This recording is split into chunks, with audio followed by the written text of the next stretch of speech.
देखिला फोटोआ रतिया में, देखिला फोटोआ रतिया में, जब याद तोहार तड़पावेला। जहिया से ससुरबा चल गईलू, जहिया से ससुरबा चल गईलू, बिना पियले ना नींदिया आवेला।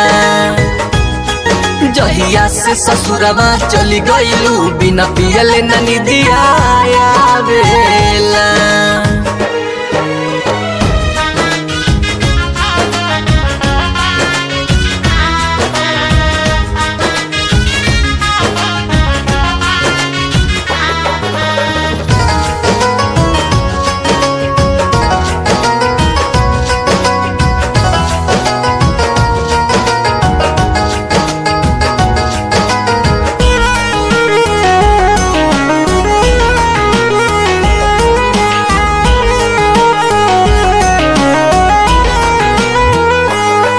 इतना गहराई प्यार के तू क्षण भर में कैसे भर दिहलू, देके धोखा ये पगला के पियावा के संग में चल दिहलू।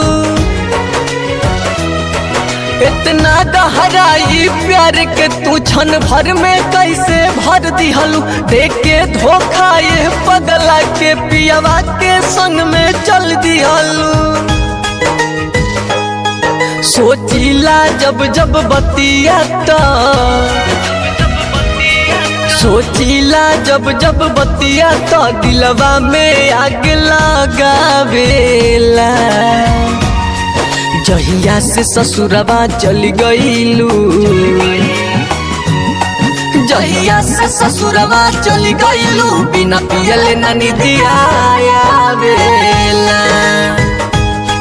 जहिया से ससुरबा चल गईलू, बिना पियले ना नींदिया आवेला।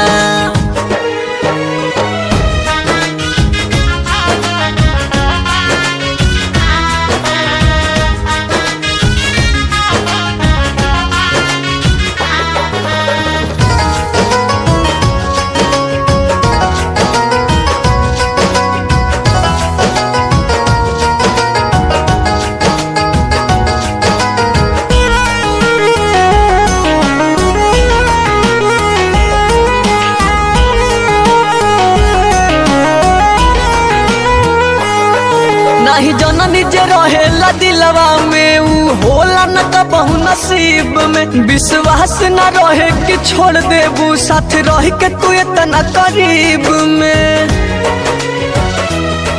नहीं जननी जे रहेला दिलवा में, ऊ होला न कबहू नसीब में। विश्वास न रहे कि छोड़ देबू, साथ रह के तू इतना करीब में। राइटर शत्रुधन अब नहीं, हाकिम कन्हैया के अब नहीं, दूसरा के सुरतिया भावेला। जहिया से ससुरबा चल गईलू, जहिया से ससुरबा चल गईलू, बिना पियले ना नींदिया आवेला। जहिया से ससुरबा चल गईलू, बिना पियले ना नींदिया आवेला।